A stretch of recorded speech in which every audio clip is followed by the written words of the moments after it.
But yeah, both players are going to be starting off with that Rogue. Just checking over for one more time. Oh, okay. So yeah, Frenetic's had his Demon Hunter banned and Warma's had his Warrior banned. So just one player not bringing Priest and the other one having it available is an interesting outcome again as we do dive into this first game. Yeah, it really is. I'm curious how this is going to pan out. I'll figure it out as time goes on and I can narrow down matchups. But getting into this first game, Octobot for Warma and Octobot for Frenetic, though he does have double Wicked Stab, which not the kind of follow-up you want. No, not the best. And already Warma has that field contact nice and early as well, a secret passage to dig in those turns where you don't really fancy your hand. So you're just going to get a new one and see what happens. Now, are you a always poke gamer when it comes to your opponent's Octobot being played out on curve? Do you always do this? Absolutely. Like, that's the ultimate punish, because they hit Foxy, Fraud, Swindle, then poke themselves, boom, they all of a sudden gain, what, like 3 more mana than they would have in the first place, at least 2 more mana than they would have in the first place. I think it's just a little bit too risky. Obviously, and that's on 2, right? Obviously, if it's later in the game, I don't care, depending on how close I am to killing them. Sometimes I need that 1 extra damage, but early on in the game, I don't think there's really a reason to not poke it, unless you just have, like, next level reads. Like, you're just the best reader in the entire world. And you're sitting across from them, you look him in the eye, and you're like, he's bluffing. And then you just hit him in the face, sure. That's it. That's the only single specific time it can work. Here, though. Yep. I'm just going to get to drawing. Shadow Step opens up a lot of options. With this hand, it's probably not worthwhile on the Octo. He could put it on the field contact, but with a field contact already in hand, it becomes questionable again. Yeah, and the Prize Plunder as well. You could like Prize Plunder, then Shadow Step, Prize Plunder, draw 2 cards. But again, we talked a little bit about it in the intro. You want to be going for like these swing turns, right? If you use this Prize Plunder and Shadow Step right now, then what happens when Frenetic actually does build a threatening board and it's not just an already activated Octobot? Then what are you going to do? You're going to fall behind the board. That's what you're going to do. So I like the hold and re-up on the field contact because his next turn is insane, and he is expecting this type of turn from Frenetic because of the Octobot that was activated turn prior. I wonder now whether there is like a weird option to go for Shadow Step on the Octobot. Just because it's tough. I'm just trying to think of what it would hit, and like cheap field contact, well, that's just always good, right? We know that. But 0 mana Shooting Star and then 0 mana Wicked Stabs is like, that could be a lot of damage going forward. The only issue is obviously stepping the Octobot doesn't progress his field contact turn now. Yeah. And he does have another Octobot in hand. And with how many cards Warma's holding, I just don't know if he can feel confident that replaying an Octobot this turn, it's actually going to go off. Sure. Though it does have a high upside, would be insane. He does have like some draws off the top to be able to activate the 1 in hand, so I think it's all good. Oh wow, Cult Neophyte as well. Pick up from Warma means that you can have a strong turn and have a certain level of defense against Frenetic responding, right? Because it's just going to make his turns cost more mana for his spells. Field contact suddenly not quite as good. And I guess there's another question, right? Does Frenetic even want to go for field contact this turn with that Neophyte buff active? Probably not, right?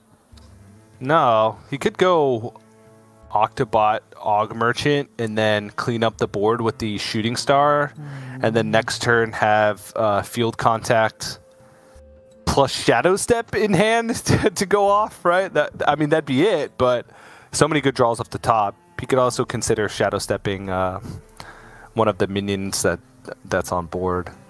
Maybe it's just a weak turn of double trade and then Shooting Star Hero Power again. And you just take the weak turn to have a really strong turn next time.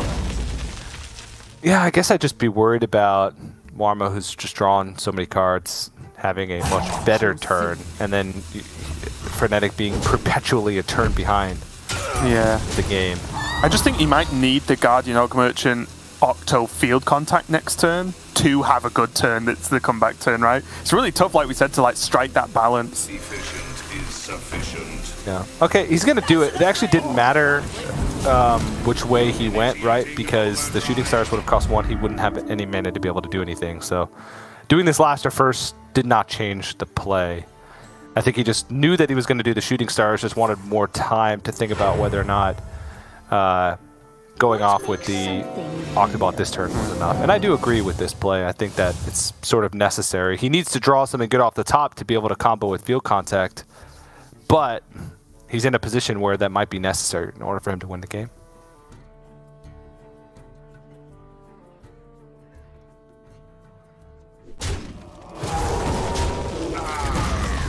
Yeah, and this is just a simplified turn here. Just drop Jandis down, and most importantly, Warma gets to like guarantee kill off that Guardian Orc Merchant, right? So there's not a minion Frenetic could potentially Shadow Step, and I think he might be going digging here, TJ. Yep.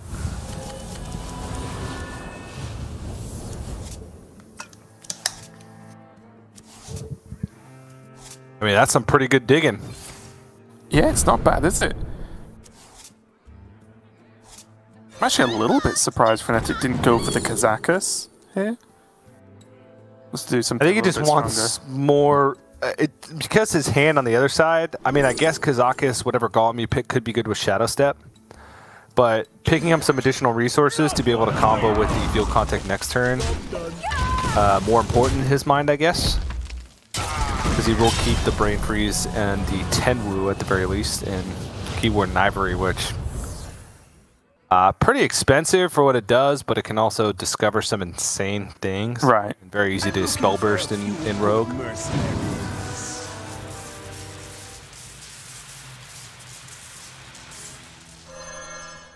you see what he picked for the first one?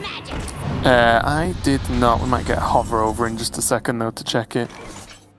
I knew it was summon a copy. Okay, Divine Shield. Not bad, not bad. That's the most proactive Golem, but it's not great when you have to play it reactively, which might be the case here as Frenetic. Oh, okay, gonna take it a little slow. That's fine. That's fine.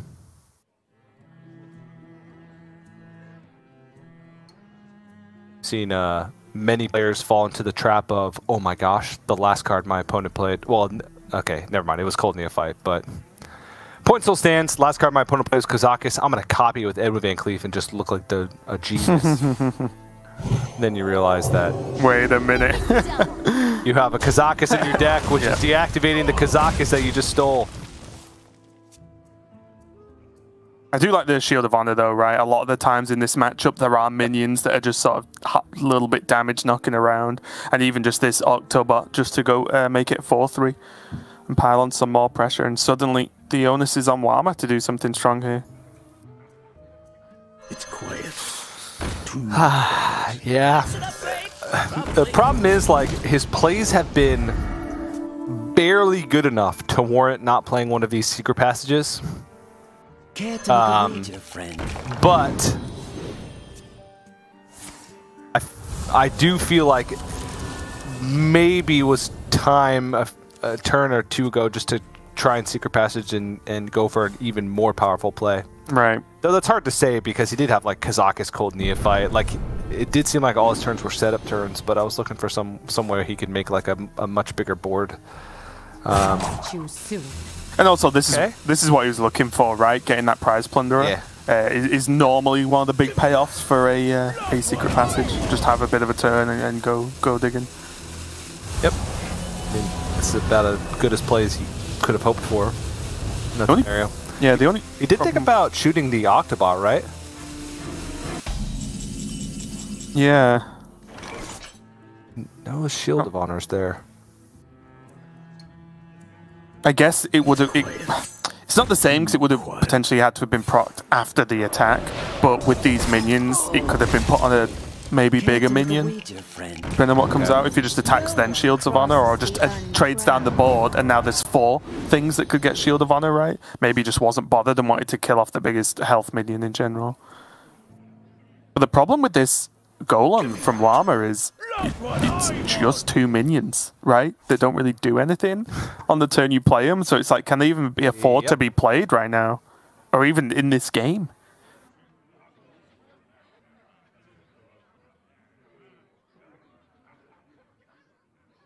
Where's this Shadow Step gonna go? With 2 Shadow Steps and Tenwu available, Frenetic has some pretty powerful options here. Yeah, I'm curious what exactly he wants to do with the last remaining bit of mana here, whether it's continue to clear the board with Plunder and Shield of Honor, or if he could have gone for some type of like lockout turn with Cold Neophyte, Shadow Step, Cold Neophyte. Yeah, I was looking at the Neophyte Shadow Step plan just to say, well, the only thing you can do this turn really is play minions, in which I will beat you in that, because you already have, like, Frenetic already has a huge board. But he did go for something slightly different here. I mean, I guess this sets up lethal, right? In many ways. Sure. Yep. Yep.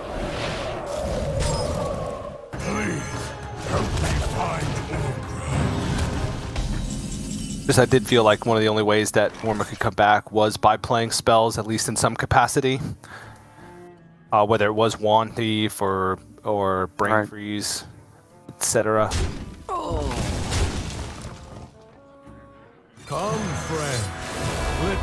And now Frenetic's going to clean this up and basically just set up for next turn Alexstrasza and Wicked Stab as lethal, guaranteed.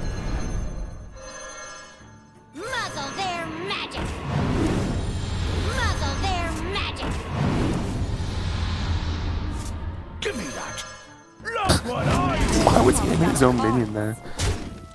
I don't know.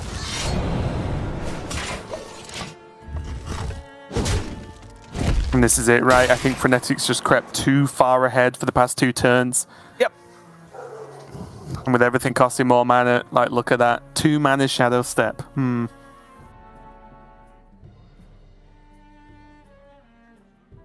What is he even hoping to find with Secret Passage? He's got Wand Thief, Brain Freeze, Og Merchant, Vanessa Van Cleave. I think it's just Secret Passage in for the concede button at this point. Yeah. Oh, also had the Olgra. Nice. That'll bail him out.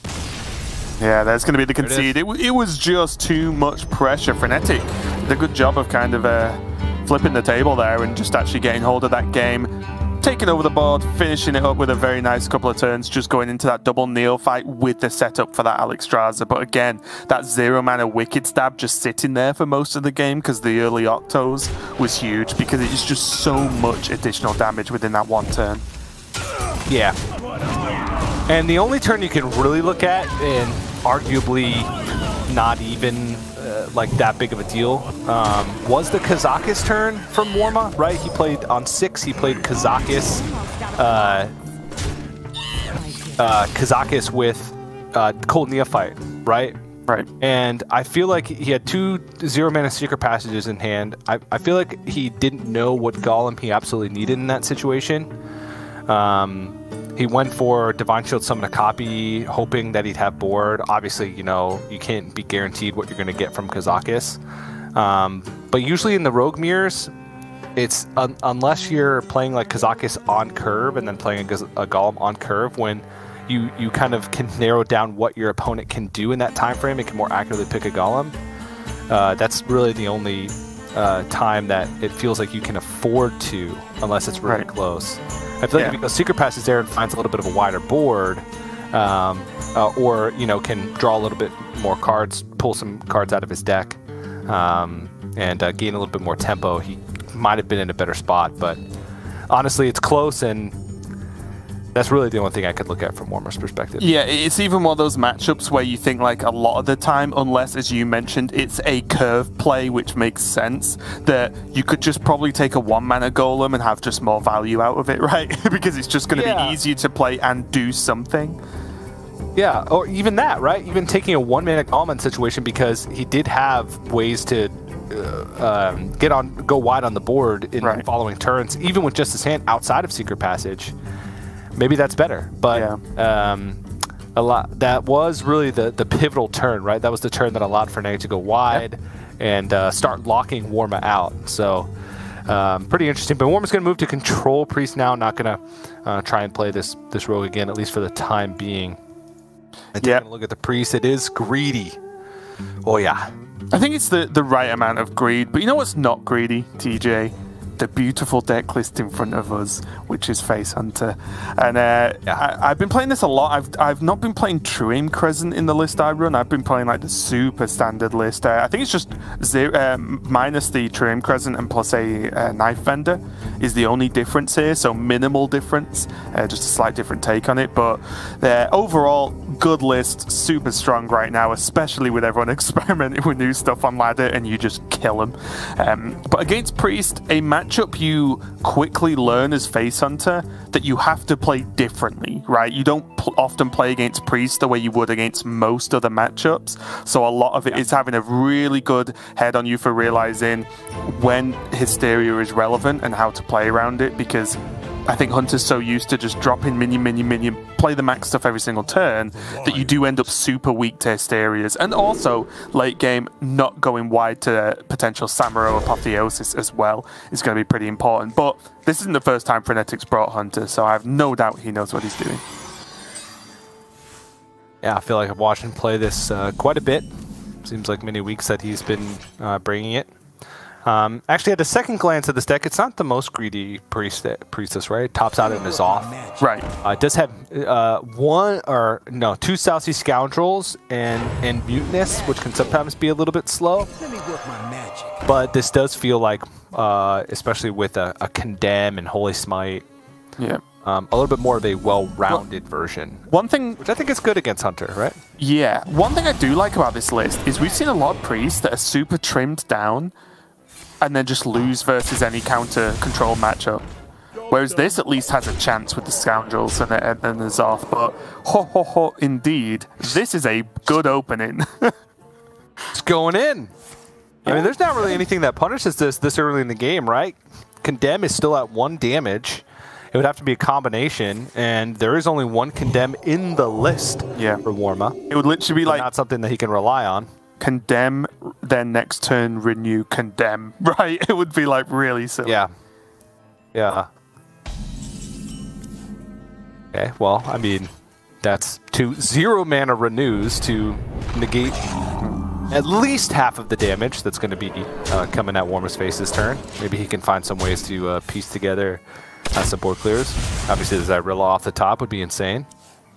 Yeah, that's one of the ways he can really fall behind. But again, well, that's a good card as well. It is important to know that in this matchup especially, you can go pretty late, right? Like, it's not as if, oh, Warma's healed up to 20 odd, I lose now. Like, you can keep playing because there are the Rhinos in the list, there's the weapon, you know, there's the piercing shots that you can see, there's the barrack, which can then refill a bit of your hand to draw more burn. Like, the Hunter's got some legs here, but this clear, or mostly clear, is a bit of a problem, especially now with the hand being double piercing shot. This is something you want on like the last turn or two of the game, not right now. Yeah, because of this piercing shot, there's actually even some merit to holding on to this Marsul Cup just so Frenetic has a guaranteed 5 damage from the piercing shot. Yeah, I think in the perfect world for Frenetic here, next turn he goes the Marsul Cup piercing shot and then piercing shot hero power the turn after to try and do something as a rough plan, but yeah, we can see it's not quite looking like it'll get there, at least if this light shower has anything to do about it. But then again, if Warma plays light shower and Frenetic can piercing shot his own minion, maybe that can be enough, but you need something to cross over here. Okay. What about a Wolpertinger? Will you accept a Wolpertinger? No. I think he needed something stronger. And... oh, no, he can piercing shot his own Wolpertinger. Yes. And then what he needs to do is not play more minions and draw all of the quick shots. All of them. Yep. All 2 of them. I wonder. So one good thing I really like about this build of Hunter is it doesn't run scavengers. So your Barrack is very like, it will draw you a quick shot if you haven't drawn them both yet. Yeah. All right. Hope there's no apotheosis. Yeah, it's big decision time. Frenetic could just piercing shot the 6/6 and say, I can continue this game. Or he does this and says, okay, no apotheosis, no big heals, no nothing, and let me draw some burn off the top. Oh, if this hits renew, or if this hits apotheosis. Okay, yep, just take the one that says heal on it. I'm surprised he didn't even think about Psyche Split there.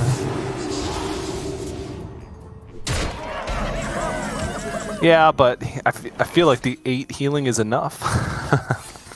In this situation, if right? the minion ever dies, though, right? That's the problem. If it dies, because I'm just saying, like, if like literally there was Barrack drawn this turn into obviously like 1 damage, like arcane shot, quick shot, then draws another quick shot with hero powers. Like you can lose that. So I do think Warma does need to set up a race. Of course, there isn't Barrack. There's apotheosis, and this game is extremely over. Yep. And there we go. Frenetic knows it. It's a good effort, but Frenetic just didn't have the mid-game minions, right? No Warsong Wrangler. He didn't have Felmore, which is one of the good cards in the matchup. Didn't have Coldcard Pack Runner to go super wide early. He just had Burn from like day 1, and a piercing shot, although it's incredibly powerful, you don't want it on curve most of the time, right? You want it in those last few turns of the game. You want to get all your minions in the first 4 turns and all your spells after that, right. When your minions aren't really going to get in any damage. Wasn't able to get it done. Still do think there's some decent Hunter matchups left. I think that's one of the tougher ones, especially the way that Warma's lineup is built. And I think, to be fair as well, Warma did have to discover that Holy Nova, right? If he didn't Nova that board, he was very dead in the next turn or so. So he did have to go digging for that Holy Nova to get there, to get rid of those initiates at the start. So rough one for Frenetic, sorry. But it means this series does go nice and even to a 1-1 score. And it looks like now we're going to get a matchup that is very swingy in the early game, which is the Token Druid versus the Hunter. TJ, how do you feel about this one? This one is like usually over by like turn 4, right? Who got the board? If you enter at turn 5 and just determine who has the board, that person's gonna win.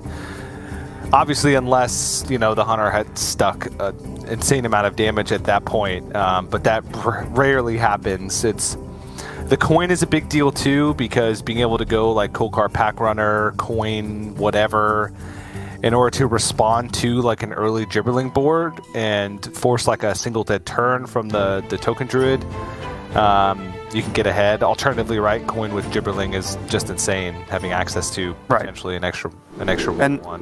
One thing I will say is, excuse me, I do agree, like 100%, neither deck can really fight to get the board back against the other in any real way, except the Hunter does have Rinling Rifle, which in certain situations can recover at least for a turn, but those are specific. But outside of that, it's very, very difficult. So let's just jump straight in. Coldcard Pack Runner, Coin, and Wound Prey. TJ, is this looking good for you? Oh yeah, this is. You okay? This one's just gonna end. One draw that could do it off the top for Warma would obviously be the Lunar Eclipse, because the Coldcard Pack Runner, it's not a Doorbell Infestation, so it won't be buffed. But if this stays alive, then it really doesn't matter how many 1/1s Warma's able to make. They'll be challenged. Yeah, he even got the Kolek as well, right? Which is insane. It's one of the better outcomes with Pack Runner, of course. Yeah. And because of that,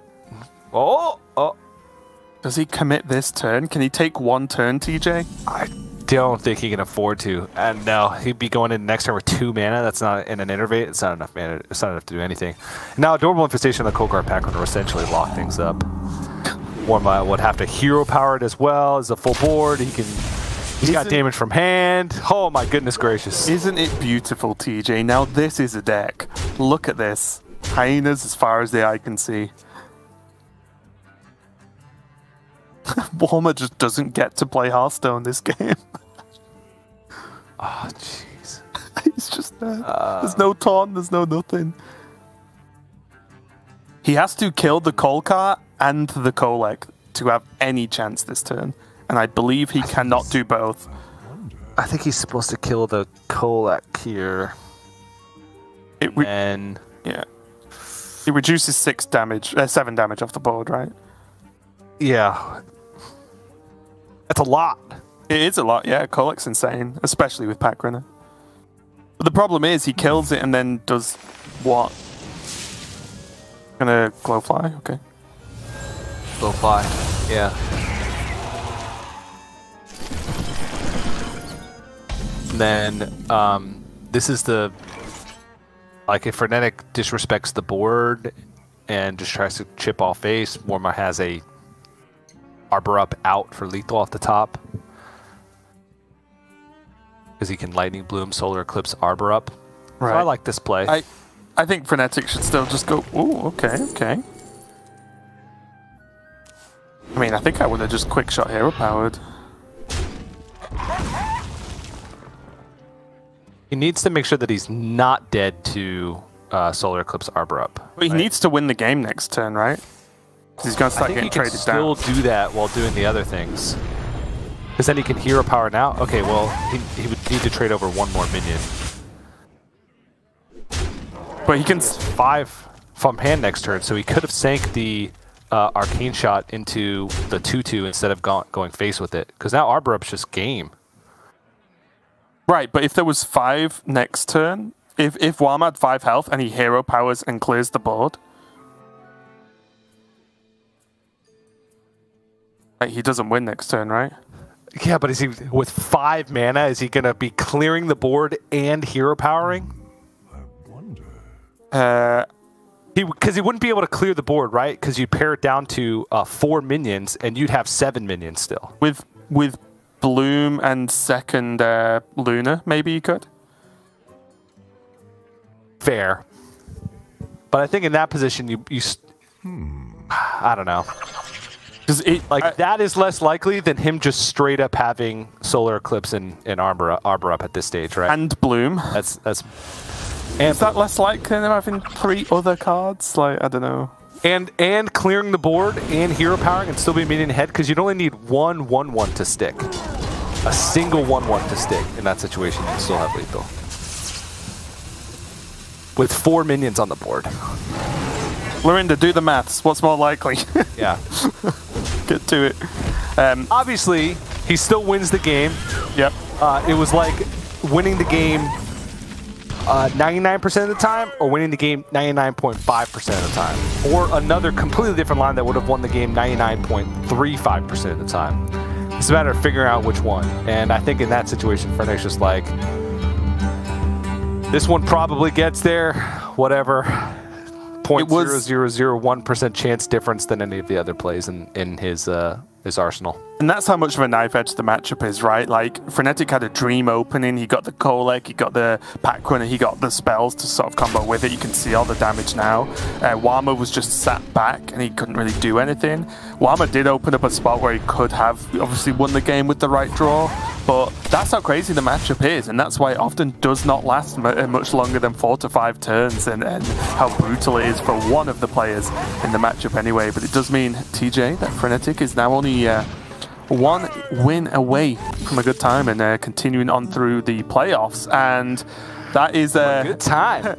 And that is a Druid Mirror we've got coming up now, TJ. So your most favorite matchup of Hearthstone? And it's card for card the same. Why aren't the players in Europe playing Resizing Pouch? I don't know. Me and Subtle know it's the best card in the game. I don't know why you're just caught up. Guess the weight is dead weight.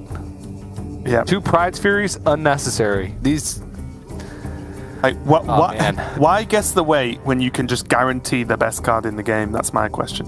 Years behind in the token druid meta is Europe. The thing is, I don't know whether being ahead in the token druid meta is something to be proud of, TJ.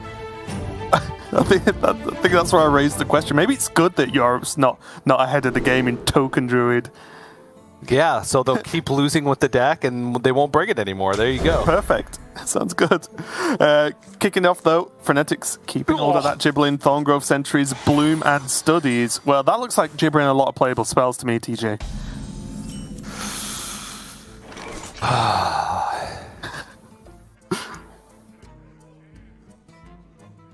Back it up. We're done. Trying to think, what's Warma looking for? Okay, Fungal Fortunes. That's good.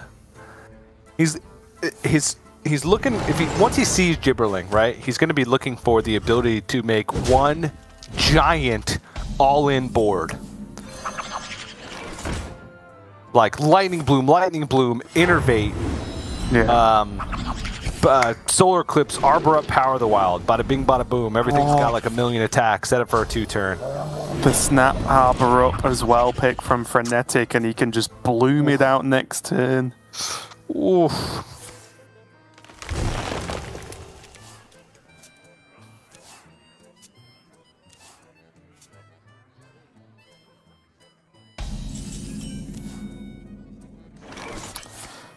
So, you looking forward to the next match, TJ?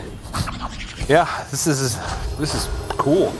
Is this a 2-turn lethal setup? I'm sure it is, but like that's if it's not, then that's the only way that Warma has to even have a chance in this. And honestly, if Warma does end up losing this, as you can see, the bit of a shrug there, it is a shame because Warma's gone from having not really being the most explosively successful Grandmaster in the previous season where he got relegated to actually having a really good season this time. He was, I think, finished top 4.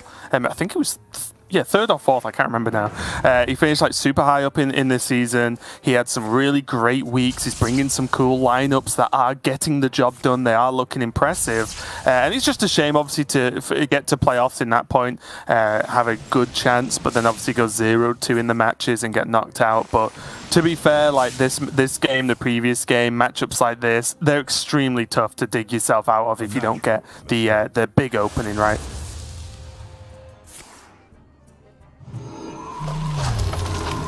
Warma. There it is. That was a concede. Yep. Yep, heads it off. Alright. Job done.